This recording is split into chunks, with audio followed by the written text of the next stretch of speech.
ನಮ್ಮ ಕ್ಷೇತ್ರದ ಭೀಮ್ ಧ್ವನಿ ನ್ಯೂಸ್ಗೆ ಸ್ವಾಗತ.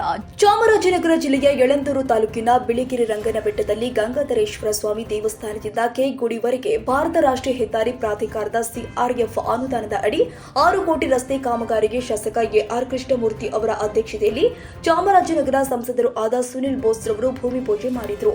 ನಂತರ ಶಾಸಕ ಎಆರ್ ಕೃಷ್ಣಮೂರ್ತಿ ಅವರು ಮಾತನಾಡಿ, ಬಿಳಿಗಿರಿ ರಂಗನ ಬೆಟ್ಟದ ಅಭಿವೃದ್ಧಿಗೆ ಸಾಕಷ್ಟು ನಮ್ಮ ತಂದೆ ಕಾಲದಿಂದಲೂ ಅನುದಾನವನ್ನು ತಂದು ಅಭಿವೃದ್ಧಿ ಮಾಡಲಾಗಿದೆ.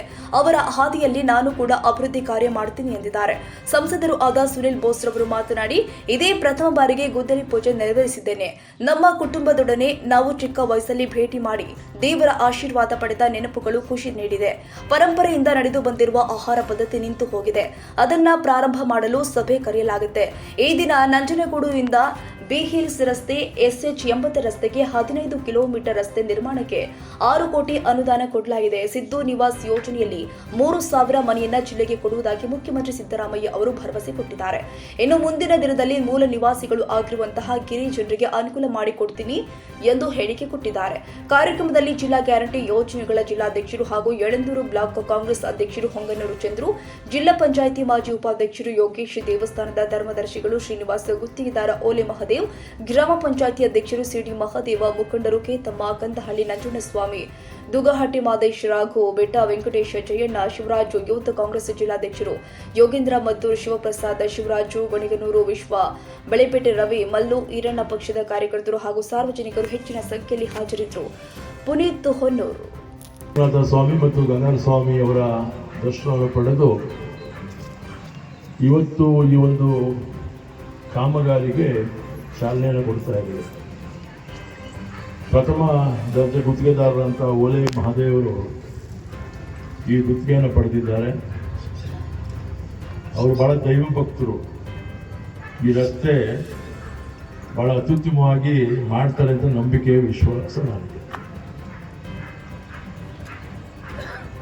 ವಿಶೇಷವಾಗಿ ನಾನು ಈ ಒಂದು ಕ್ಷೇತ್ರದ ಶಾಸಕನಾಗಿ 2023 ವಿಧಾನಸಭಾ ಚುನಾವಣೆ ನಿಮ್ಮೆಲ್ಲರ ಸಹಕಾರ, ಆಶೀರ್ವಾದದಿಂದ, ದೇವರ ಆಶೀರ್ವಾದದಿಂದ ಚುನಾಯಿತರಾದ ಮೇಲೆ ಈ ಒಂದು ಧಾರ್ಮಿಕ ಕ್ಷೇತ್ರವನ್ನು ಅಭಿವೃದ್ಧಿಯನ್ನು ಪಡಿಸಬೇಕು ಅಂತಕ್ಕಂಥ ನಿಟ್ಟಿನಲ್ಲಿ ನಾನು ಬಹಳ ಶ್ರದ್ಧೆಯಿಂದ, ಭಕ್ತಿಯಿಂದ ಈ ಒಂದು ಧಾರ್ಮಿಕ ಕ್ಷೇತ್ರದ ಅಭಿವೃದ್ಧಿಗೆ ಸಂಬಂಧಪಟ್ಟಂಥ ವಿಚಾರದಲ್ಲಿ ಸರ್ಕಾರದಲ್ಲಿ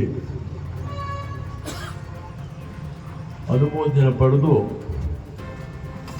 ಇವತ್ತು ತೇರಿನ ಬೀದಿ ತಾವು ಗಮನಿಸಿರ್ಬೋದು. ಹಿಂದಿನ ಸರ್ಕಾರದಲ್ಲೂ ಕೂಡ ಅದು ಅನುಮೋದನೆ ಆಗಿತ್ತು. ಆದರೆ ಅನುದಾನ ವಾಪಸ್ ಪಡ್ಕೊಂಡ್ಬಿಟ್ಟಿದ್ರು. ಅದನ್ನು ನಮ್ಮ ಮುಖ್ಯಮಂತ್ರಿಗಳಂತ ಮಾನ್ಯ ಸಿದ್ದರಾಮಯ್ಯ ಸಾಹೇಬರು, ಮಾನ್ಯ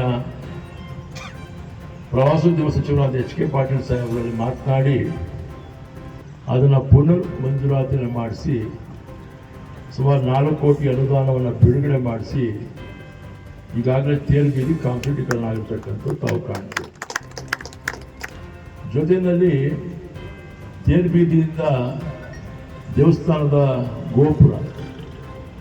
ಗೋಪುರವೂ ಕೂಡ ಮೆಟ್ಲುಗಳನ್ನು ಹೊಸದಾಗಿ ನಿರ್ಮಾಣ ಮಾಡಬೇಕು ಅಂತೇಳಿ ಅದಕ್ಕೂ ಕೂಡ ಮಂಜೂರಾತಿಯನ್ನು ಮಾಡಿಸಿ ಇದಕ್ಕೆ ಅವಕಾಶವನ್ನು ಕಲ್ಪಿಸ್ಕೊಟ್ಟಿದೆ.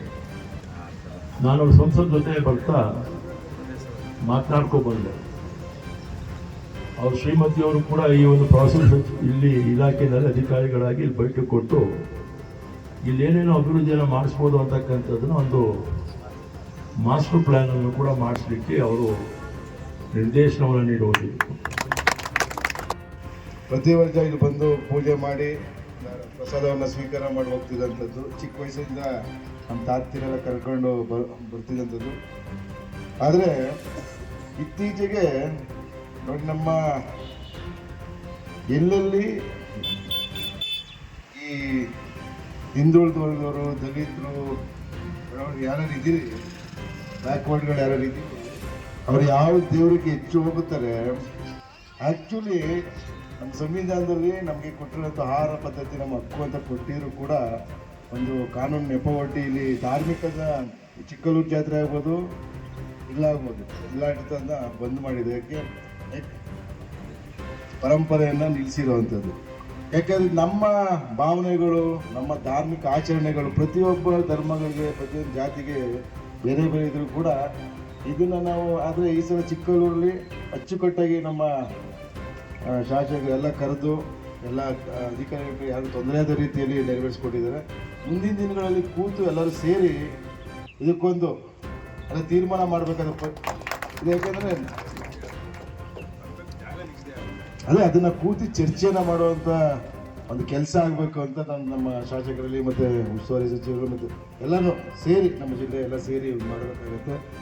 ಎಲ್ಲವನ್ನ ನಮ್ಮ ಮಾನ್ಯ ಶಾಸಕರು ಹೇಳಿದ್ದಾರೆ. ನಾನು ಹೇಳುವಂಥದ್ದು ಏನು, ನಮ್ಮ ಜನಗಳಲ್ಲಿ ವಾಸ ಮಾಡ್ತಾರಲ್ಲ ಗಿರಿಜನಗಳು, ಅವರೇ ನಿಜವಾದ ಹಕ್ಕುದಾರರು, ಮೂಲ ನಿವಾಸಿಗಳೇ ಅವರು ಹೇಳ್ದಂಗೆ ಅವ್ರಿಗೆ ನಮ್ಮ ಹಿಂದೆ ನಮ್ಮ ರಾಜಾಯಿತಾತ ಅವ್ರಿಗೆಲ್ಲ ಸಾಗುವಳಿಯನ್ನು ಕೊಡಿಸಿರುವಂಥದ್ದು 2 ಎಕರೆ 3 ಎಕರೆ 4 ಎಕರೆ. ಈಗ ನಾನು ಓದ್ ಕಡೆ ಇದೊಂದು ಕಡೆ ಅಂತಲ್ಲ, ನಾನು ಓದ್ ಕಡೆ ಎಲ್ಲ ಅದೇ ತೊಂದರೆ.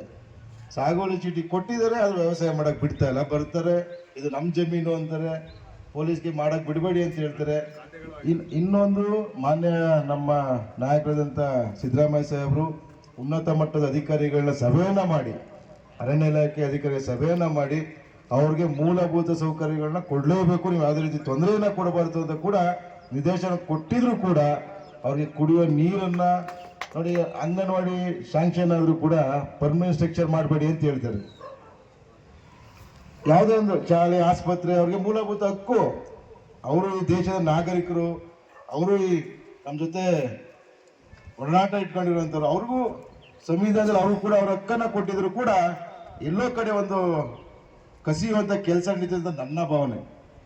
ಯಾಕಂದರೆ ಶಾಲೆಗೆ ಹೋಗ್ಬೇಕು, ಅಷ್ಟು ದೂರ ಹೋಗ್ಬೇಕು. ಆಮೇಲೆ ಅವರು ಎಷ್ಟೊಂದು ತಾವು ನೋಡ್ತೀರಿ, ಅವರ ಪಾಪ ಕಾಡಂಚಿಗಳಲ್ಲಿ ಭಯಭೀತರಾಗಿ ಬದುಕಿರುವಂಥ ವಾತಾವರಣ, ಪ್ರಾಣಿಗಳು ದಿನನಿತ್ಯ ಮಾನವ ಮತ್ತು ಪ್ರಾಣಿಗಳ ಸಂಘರ್ಷ ನಡೀತಿರೋದು, ಎಷ್ಟೊಂದು ಜನ ಪ್ರಾಣಗಳ ಕಳ್ಕೊತಿರೋಂಥ ಸಂದರ್ಭದಲ್ಲಿ ನಾವು ಅವ್ರಿಗೆ ಆಸರೆ ನಿಲ್ಲಬೇಕಾದ್ದು ನಮ್ಮ ಕರ್ತವ್ಯ. ಒಂದು ವಿಪರ್ಯಾಸ ಅಂದರೆ ಯಾರು ಅನ್ಯತೆ ಭಾವಿಸ್ಬೇಡಿ, ಮೊದಲಿಗೆ ಈ ಥರ ಒಂದು ಪ್ಲೇನ್ ಲ್ಯಾಂಡ್ ಇರುತ್ತೆ ಅಂತ ಇಟ್ಕೊಳ್ಳೋಣ, ಅರಣ್ಯ ಇಲಾಖೆಯವ್ರು ಬರ್ತಾರೆ. ಇದು ನನಗೆ ಅನುಭವ ಆಗಿರೋದು. ನಮ್ಮ ಮುಡುಕ್ತಾರೆ ಇದೆ ಸರ್, ಗುಡ್ಡ ನಮ್ಮ ಮುಡುಕ್ತಾರೆ ಇದಲ್ಲಿ, ಅದು ಬೆಟ್ಟ ಹಿಂಗಿತ್ತು.